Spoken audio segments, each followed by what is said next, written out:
Carl and Liam here from Games, Brains and Head-Banging Life, gbhblofficial for sure, and we're afraid of the dark. We promised you this was going to happen. We said when Getting Goosebumps ended, we were going to move on to the other one, the other famous anthology television series that we watched at a very young age. And of course, You're Afraid of the Dark, submitted for the approval of the Midnight Society. Those words are ingrained in my brain, even though the original series aired from 1992 to 1996. For some reason, I thought it was later than that, but there you go.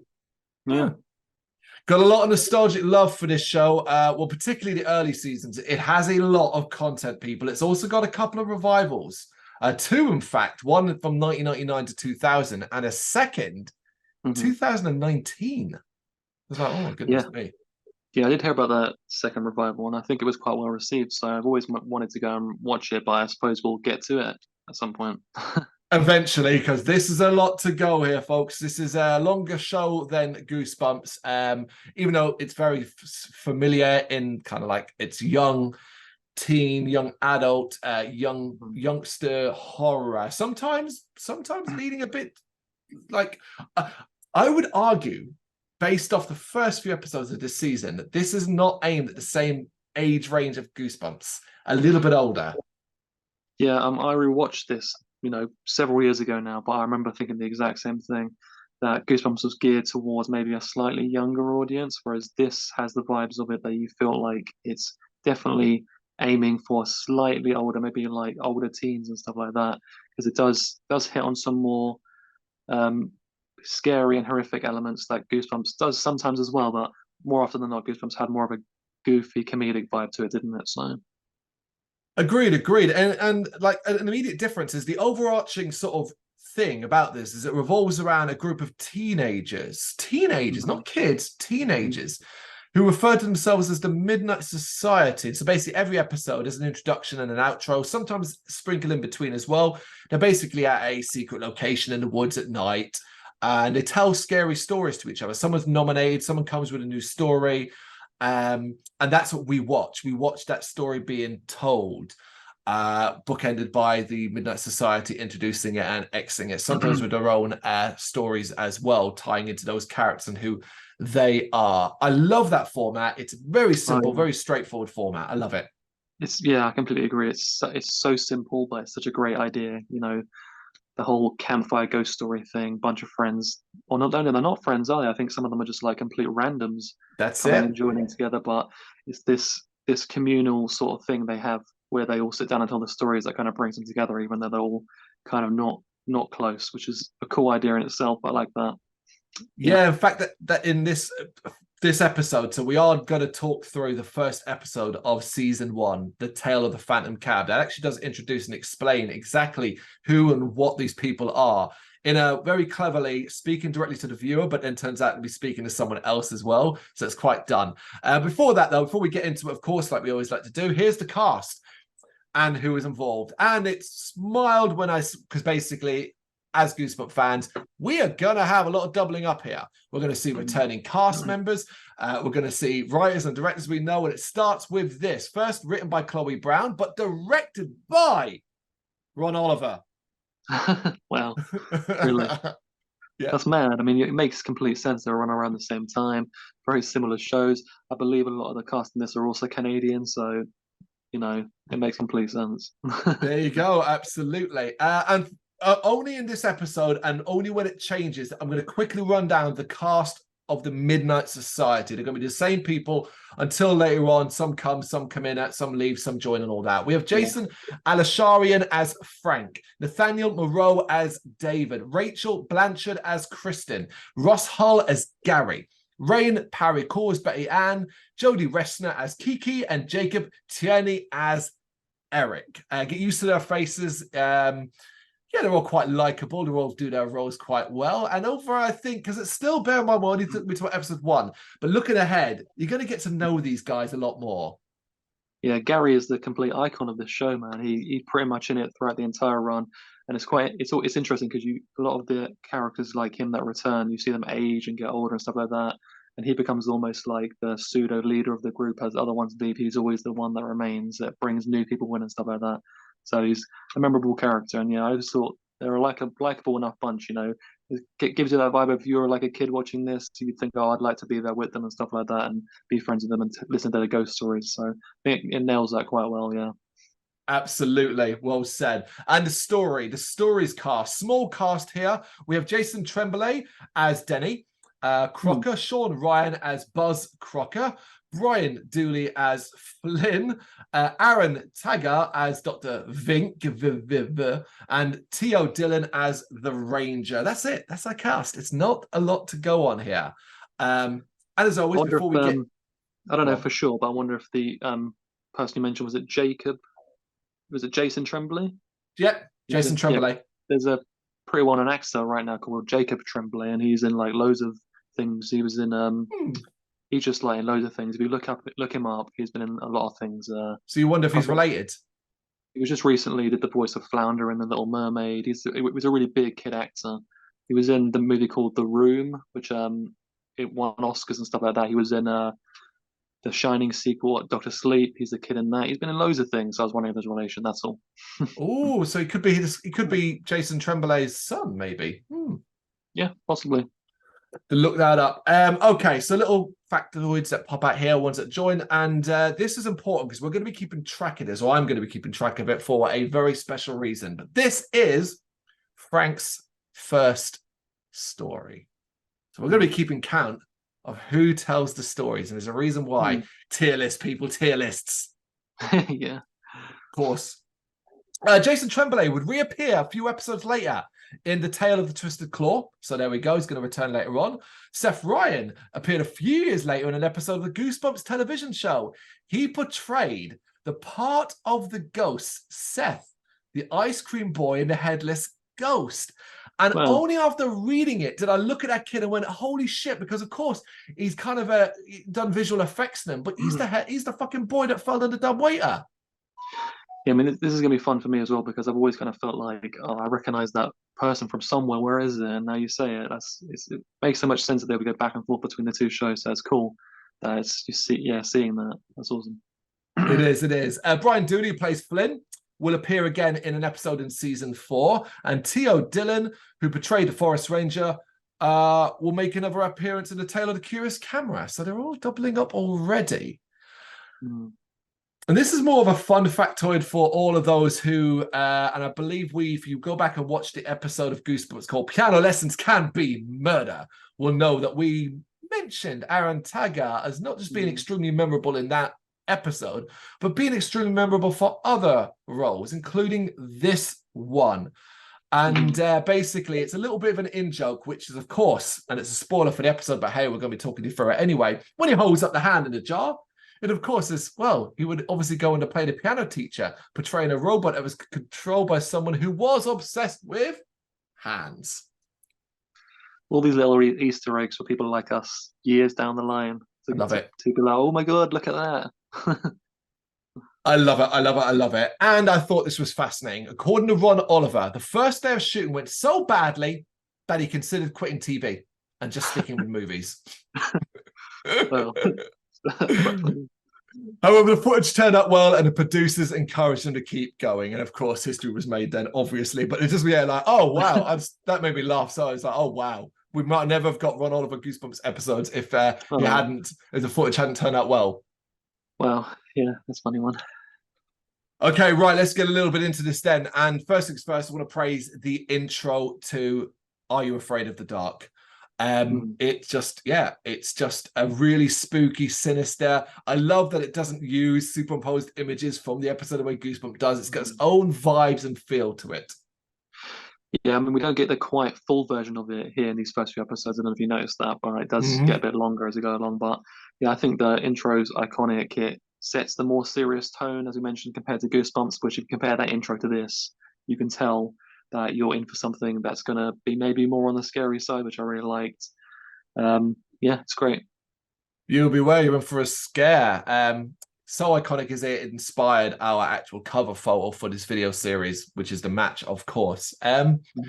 We begin being introduced to the Midnight Society, a burning campfire. A teenage boy named Gary speaks directly to the viewer, explaining basically who they are. They're separate, as he says, but they're very different. They all like different things. They all go to different schools. They have different friends. They're not even friends, so to speak. They literally have one thing in common, and it's the dark. And each week they gather around the campfire to share their fears and their strange and scary tales. It's what got them together, and it's what keeps bringing them back. And Gary gives a warning to all who join them. You're going to leave the comfort of the light and step into the world of supernatural. It's a very cool, very concise, very explains it all happily. This is our setup. This is what we're going to do. Yeah, I love the serious tone of that opening message from Gary. Again, it just lets you know that you're in for something a little bit different. You know, if maybe you were a kid that from watching Goosebumps, it's almost a warning straight off the bat that this is going to be, it's going to test you a little bit more. Yeah. And here's the thing. Initially, my head went, well, how did they ever meet then? How did they create this Messiah? And I realized, no, it's probably somebody that's always existed and been passed down. Their older brother or older sister was part of it once upon a time and said, hey, you'd like this. Why don't you go there, go to this place, check it out? And that's how it continues. And I love that. I love the idea of that existing. Such a great idea. Love it. Absolutely. We then meet Eric, Betty, and Kiki and Kristen. And another person, blindfolded, who was actually who Gary was talking to, is then brought forward by David. This is Frank, and David has nominated him to become a new member. Yeah, Frank. This is the introduction of him. He will become one of my more liked characters. I don't know about you. Like, at first, he's a little bit abrasive, a little bit of a dick. He's talking about being blindfolded and all that. But yeah, he's a cool guy. Yeah, I like that they all have their own clear, defined personalities. You know, everyone stands out as a separate character quite a while, which is cool. He's obviously told at the campfire's secret, and you take that with a pinch of salt. It's a campfire in the woods; it can't be that secret. Surprised the kids haven't been shot. America and all that. And David, look, he's there. He's going to sponsor Frank, but Eric gets a little bit mean here, criticizing, saying, look, can he tell a good story? And that's where you get our Frank sort of snapping, like he flies off the handle quite instant. It's all tame stuff. Just no, like, I'm going to murder you and cut your throat. It's all like, I'm going to beat you down, or it's not even that harsh. It's, it's kid stuff. And Gary explains the rules. To become a member, you must tell a good story. Then afterwards, they'll have a vote. And the vote has to be unanimous, basically. There's no majority here, no 6 people voting yes, one vote no. He doesn't get in. So it's quite a harsh rule, really. Yeah, I always thought it was very interesting, at least in his first episodes, they kind of make a point of it being like, oh, you have to they say submitted for the approval. And like, in my mind, if I recall, I don't think anyone ever particularly disapproves or dislikes any of the stories. It's not like a situation where someone gets kicked out or anything and never really leads to anything. So they love every story that's told, because obviously they are generally quite good anyway, so it makes sense. But it's interesting, they never really, I'm pretty certain they never played on that fact that, oh, someone told a story that was bad that people didn't like. I mean, they make criticisms and stuff, which I like throughout the episode. Someone's like, oh, that doesn't make sense, or where's this going, blah, blah, blah. But yeah, there's never a disapproval. Yeah. Well, as a twist that we weren't able to do in Goosebumps, that we'll be doing by episode, or reveal it now, at the end, we will individually offer our approval or disapproval of the episode. That should be fun. Indeed, indeed. Okay, so basically, Frank's going to tell a story, and he kind of taunts them and says, like, implying that it's going to be quite scary. And it does, get everyone's interest. He gets led to the storyteller's chair. And basically, David has to show Frank how it's done. He hands over a pouch, and basically, you reach in, it's dust, you throw it into the fire, and it will cause it to make the fire more intense. I read online that this is coffee creamer. Powdered coffee creamer. Don't ruin it. Oh, yeah. I mean, I just thought it was interesting, because I guess I never really gave it much thought, but I was like, I always presumed it was sand, but then you were like, no, sand would just land in the fire. It wouldn't change its look or whatever. So they had to have come up with something. And apparently it's powdered coffee creamer. So that's interesting to remember. If you throw coffee creamer on fire, it makes it almost engulf a little bit more. And, I've always wondered what was in there. So there you go. Okay, let's do it. Submitted for the approval of the Midnight Society. I call this story The Tale of the Phantom Cab. Frank submits a story for the approval of the Midnight Society. This story is titled The Tale of the Phantom Cab. The story is about Denny Crocker and his little brother, Buzz. Denny being big, tall, smart, Buzz being a younger one, a bit of a geek, but wanted to prove himself to his big brother. So we persuaded him to let him lead a hiking trail. The introduction to the story is done with Frank's voiceover, as that's basically a really quick and simple way just to introduce the characters. I actually almost appreciate it because, like, here they are. Yeah. This is what they're doing, and this is why they're there. Yeah, I definitely appreciate that, because sometimes when these stories are going on, you're almost like, oh, how are they telling this? And it's cool to hear, oh, this is how he's explaining it. Yeah. Yeah. Denny's getting impatient because he realizes they're lost, and him and Buzz, they kind of argue about it. Buzz is supposed to be plotting the course. Buzz defends himself and points out a route they can take, but keeps complaining about his compass not working properly. He ends up falling off the edge of a cliff, but holds on as his older brother pulls him back up. Minor little stunt there. Yeah. Yeah, I just quickly like to just put it out there that I thought, is it Danny or Denny for one thing? I can't remember. Denny. Yeah, D-E. I thought that was firstly strange names, Denny and Buzz, quite interesting.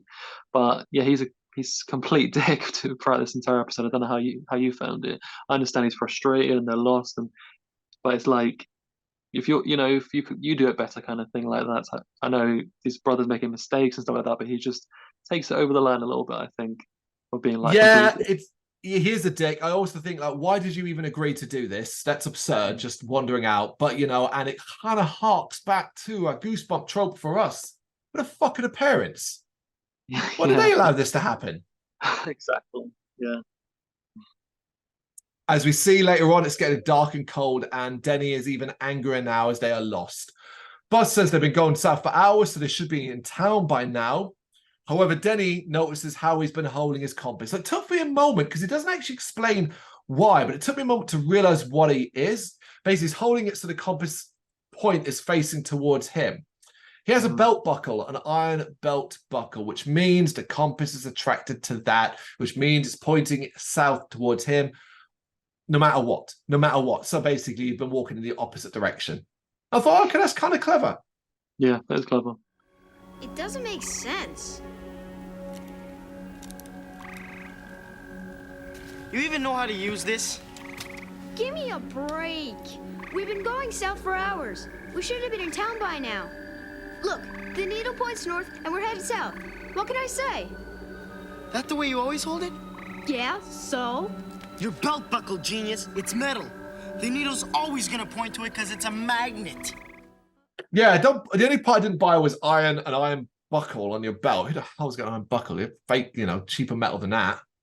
Yeah, also, I'll just put this out there straight away. I don't want to bring it up continuously throughout this episode, but I don't know if you agreed or not, but I thought the kid that played Buzz, I didn't really like his performance in this episode at all. I thought he was really monotone, doesn't react appropriately at times when there's a lot of tensional things happening where he should be freaking out more.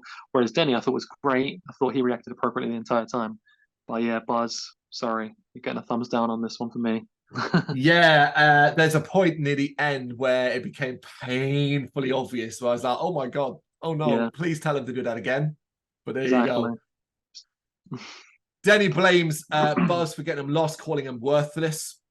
That's just some insults are just really harsh. I was like, oh, that's what I'm saying. I feel you just overstepped the line at times, and that was one of them for sure. Buzz, upset, claims he knows the area and heads off with Denny in hot pursuit. When he catches up with him, he's even more furious, threatens to hit him. But before it can go any further, Buzz points out that someone is shining a flashlight. We see someone shining a flashlight in the woods. At first, Denny thinks it's a forest ranger, hoping that, he's going to have a blanket to warm us up, although he denies Buzz a blanket in that moment as well. I'm pretty sure you don't get a say in that, Denny. You're not going to be like, forest ranger, here's a blanket, Buzz. And Denny's going to be like, no, he can't have one. It doesn't really work that way. But it turns out to be a man named Flynn, and kindly man, friendly. They introduce themselves, but he does, and I thought this was really clever here, is he's kind of just talking to them, and if you listen, he drops a subtle hint to a situation, just in an off-the-cuff way. He says, I'm trapped like you. Flynn's the name. So what are you doing up here? You lost too? Lost? Me? Oh, you might say that. Though I suppose I couldn't be truly lost. I know these woods too well. We far from town? Farther than you know, my friend. Farther than you know. Just says that off the cup. And it's that use of the word trapped. Mm-hmm. Yeah, and there's more than one occasion in this episode where stranger danger applies. This is definitely one of them. But they do mention that they found the guy creepy, but they're going to have no choice. So at least they do mention it. Yeah, and I like the fact that Denny kind of keeps him. He's suspicious of every adult in this to a certain degree. There's an arm's length for him. Being the older boy, he's not so trusting. He has that in him. So, but you are right. You're lost in the woods. You kind of need some help. Let's just go with this for now.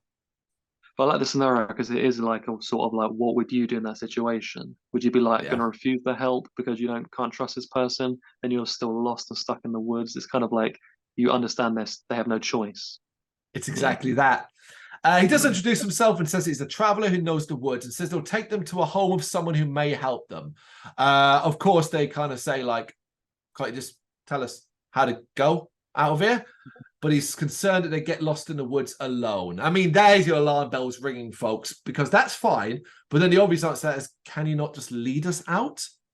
Yeah. Why are you taking us to like a weird dude in the woods? Yeah. Indeed. And he says tells him, I'm taking you to a doctor. And obviously at this point as well, drops a major part of the episode, asks them if they're any good at riddles. Yeah, so that's where we're heading now. Flynn does lead him to a cottage. Nice looking place in the woods. Always remember it quite strongly, as this episode is a huge nostalgia hit for me. Before Flynn leaves, he warns them not to ask the doctor for help unless they desperately need it, because the price he charges can be really steep. So I like that aspect there. It kind of gives Flynn a different tint later on, where you kind of realize while he's stuck in this situation, he didn't necessarily want to have to do this, and it's kind of like maybe you don't ask for help. Yeah, also there's actually a really funny line. I don't know if you thought it was funny as well, but when Denny first sees the cottage, he says, "Who lives here? The seven dwarfs." So I just thought his delivery of this line was actually really funny. Yes, it's that kind of humor. But when they look back, Flynn has now completely disappeared. They go towards the cottage, and the bushes around them start to sort of shake, and there's noises and people like sounds of moans and crying out coming from around them. It's a little bit chilling, it's a little bit frightening, enough so that they just run to the door and start pounding on it. But I thought it could freak a younger viewer out. He's trying to scare us. He's doing a good job. That can't be him, too. Probably a raccoon. That's no raccoon. Danny, what's going on? Yeah, and I like it gives you the sense that they're clearly on some kind of trajectory that they can't get off, like it's forcing them towards the door and to go inside, even though, like I said, with the woods being lost there and Flynn comes along, they got no choice. It's almost like they're going in some direction they can't get off. It's almost kind of like a tie to potentially the situation they find in themselves in near the end, where they're kind of trapped in a situation where they can't get out. Maybe I'm overthinking it, I don't know, but there's a lot of subtlety in this episode, like you said, with the things people say and blah blah blah. I love it. You described that brilliantly. It is like they're on a fucking track and they cannot get off this. It seems like it's inevitable. The doctor answers and lets them in, introducing himself as Dr. Vink. Dr. Vink with a v. As soon as he did that, it just made me smile. It's been so long since I've heard that. And of course, this is Aaron Tegger as well. He plays eccentric in what we've seen so far. This is another eccentric role. He stands out, doesn't get lots to do, but does stand out amongst the crowd as always. Yeah, I mean, his performance is so memorable and iconic in this series that they bring him back a bunch of times in future episodes. So yeah, he's one of the few recurring characters throughout this series, and you can see why, because he's just so good in the role, so he deserves it. Indeed. Inside, it's more of a lab than anything else, and inside they also realise he's a bit, the word might be off. They mention Flynn, but Vink just ignores their questions as he talks about himself, explaining that he's a scientist who does experiments on dead animals and collects specimens. That's fine. That's literally something a person could do in the middle of the woods. Nothing weird. Nope. They ask if they can contact their parents, but Vink turns it into about riddles. He's got more interest in riddles. He asks them one, how far can you go in the woods? This is an easy one. If you've probably heard it all the times in your life. Buzz immediately answers it correctly. Halfway. Since after halfway, you would be leaving the woods. You'd be going out of the woods. So it's a clever little riddle. Denny is just getting annoyed here and wants to use the phone. Dr. Vink says they'll allow them to phone their parents on the condition that they solve his riddles. Basically, play a game. If you solve my riddles, you can contact your parents. And when Denny goes towards the phone, Dr. Vink pulls out a giant pair of shears and threatens to cut the cord. I was just like, there we go. That's the stuff I'm here for. Just press a pair of shears. I'm going to cut the cord. Brilliant. We've only just begun. No, I think we're done. We play by my rules, or we don't play. What do you want? Another riddle. Buzz says, hey, I'm good at riddles, so takes on the challenge. And this pleases Vink greatly as he tries to come up with a good riddle. And this is the riddle he comes up with. What's weightless, can be seen by the naked eye, and if put in a barrel, will make it lighter. To be fair, I've heard this one before, but I forgot the answer. So I was like, I was actually gonna ask you whether or not you knew the answer before we eventually find out in the end. I only remembered it because I remember this episode very well. I remember the answer straight away. But yeah, it's a clever riddle, and I don't think a lot of people would know it right off the bat. So it kind of, yeah, it's cool. Well, we'll give you the answer when it's revealed in the episode, because of course Buzz can't solve it. He literally couldn't answer the first freaking riddle, and Dr. Vink is very disappointed and tells him to leave. This is what I love the actor for. His immediate switch to disinterest, uncaring, unfeeling, and just sitting down and whatever. Like, I love that. It's a switch from gleeful, oh, riddles, to, oh, you're crap at them. Well, this is no fun. It's brilliant. Yeah. Goodbye. I knew you wouldn't get it. Wait, that riddle was too hard. Give us another one. You had your chance and failed, like all the others. Others? What others? Go away. He gives them directions to an area of the woods where he says a cab will soon arrive. The boys beg him, look, can we please use the phone? And he basically gets a little sinister now, telling the boys, look, there's another way. Perhaps you can earn it that way. And he tells the boys that they can offer him a specimen. Give me a specimen, and you can use the phone. And shows them a jar containing a preserved, amputated human hand. And of course, the kids run out screaming. Yeah, fun from Dr. Vink. Here, we jump back to the Midnight Society, with the story being interrupted by Eric complaining that he can't put a riddle in a story that cannot be solved. What are you talking about, Eric? It's part of the fucking story. And they argue back and forth about whether you can solve it or not. Frank basically gets annoyed and says, like, let me finish the bloody story. Damn right, Frank.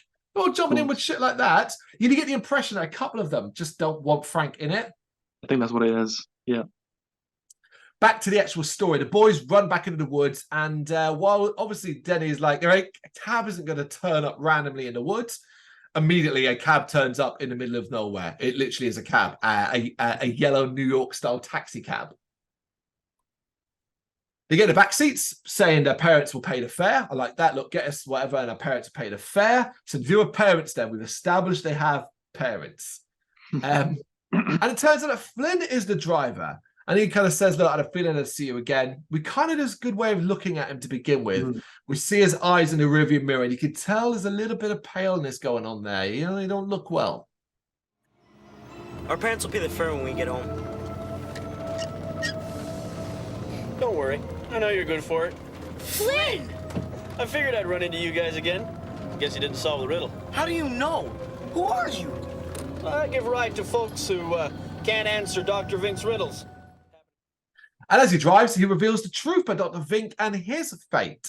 40 years ago, he gave the scientist a ride up to his cabin. Vink promised him a big tip if he could solve a riddle.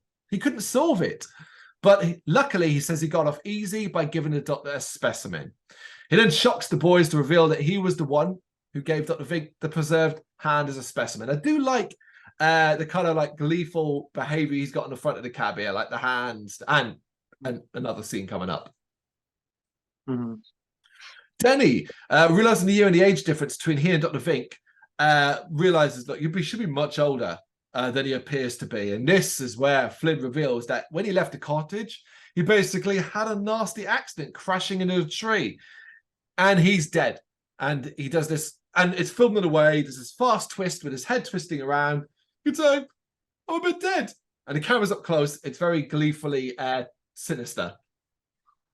Yeah, it's kind of it just comes out of nowhere kind of thing. So it's quite like surprising.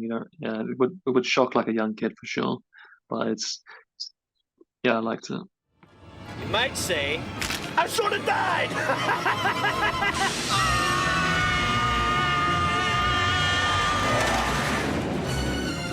Stop the car! Stop the car! They all die. And Flynn reveals to them that when he left, his role is now as a ghost is to lure new people over to Dr. Vink's cabin so that they will relive the accident, killing all of them and basically giving the doctor new specimens. And as they're nearing the crash site, he even points out they might have seen his other fares outside the cottage. So those bushes and those ghosts almost trying to warn them about going in to see Dr. Vink. So yeah, everything's being explained. Yep. Flynn does say, look, you've still got time to solve the riddle, though. Do it before we crash and you might be all right. The boys obviously panicking and so on, and they try to desperately solve the riddle. Finally, Buzz realizes that you cannot put something into the barrel to make it lighter. You need to take something out of it. And obviously that means it's a hole. The answer to the riddle is a hole. Unfortunately, the way he goes about this, he does it in such a deadpan, boring way with no urgency, no fear, no worry about what's about to happen. He keeps repeating. He goes through the cycle. If I was Denny, I'd have, like, do you know what I mean? Like, just say the answer. I think he's won like half a second to slap him, man. Because one, I mean, I already mentioned it, but I didn't think the actor who plays Buzz during this segment was the acting was very good at all.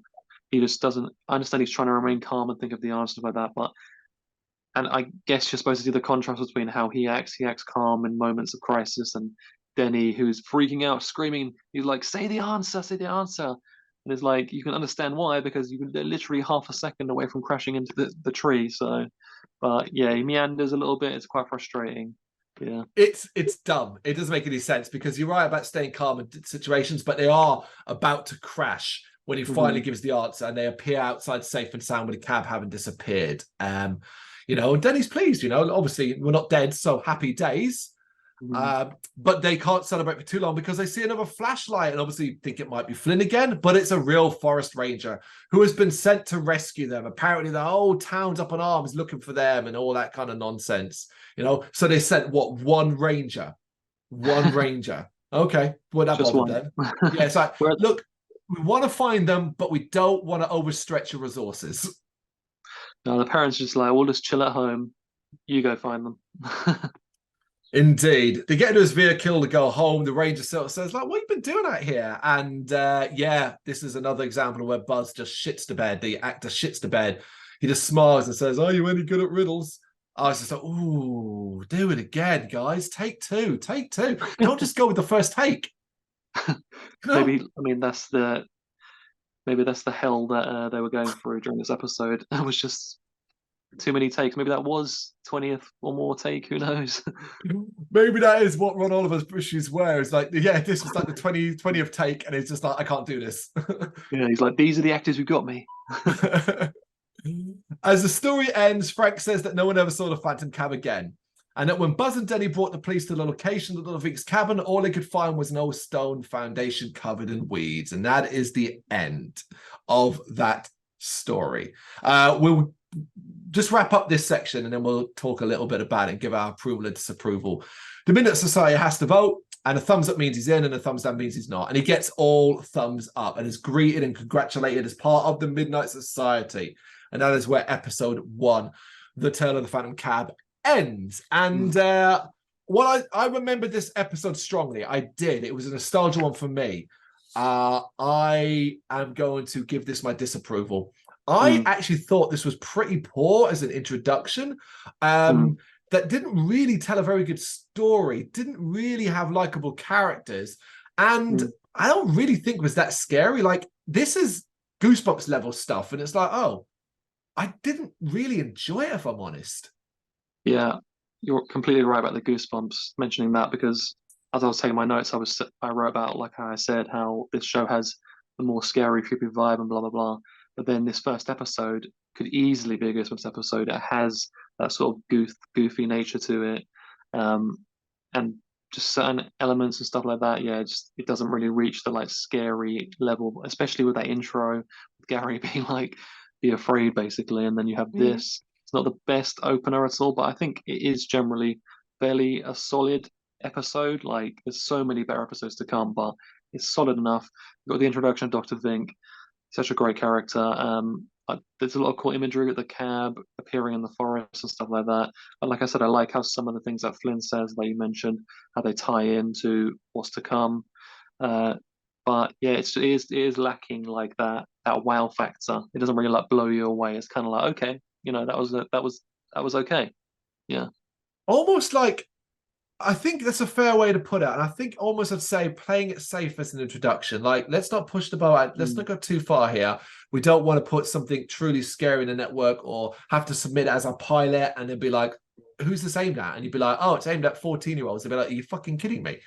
Like, you know what I mean? Like that aspect of kind of things. It feels very, very safe. But I do think, like I said, I think it sits, if this was a tier list ranking, this would be sitting squarely in the middle as a solid enough, but not overtly memorable episode. It's particularly when you compare what's going to come. Yeah, I completely agree. I think if this wasn't the first episode, it'd be quite forgettable. Because it's that very first one, it just wins that contest of what's the most memorable episode for that alone. But yeah, it doesn't deserve it. That is the tale of the Phantom Cab, the first episode of Are You Afraid of the Dark from season 1. Where afraid of the dark are you? Let us know what you think in the comments. Thank you very much for watching. If you liked what you saw, please help us out by giving us a thumbs up and hitting that subscribe button. If you really liked what you saw, consider donating to keep the website and channel running by buying us a coffee via our coffee page or picking up some merch from our Big Cartel store. You can check us out on gbhbl.com as well as via our social media, Facebook, Instagram and Twitter, as well as listen to our interviews via SoundCloud, Apple Music and Spotify. Just search for GBHBL. Games, horror and heavy metal. What else is life for?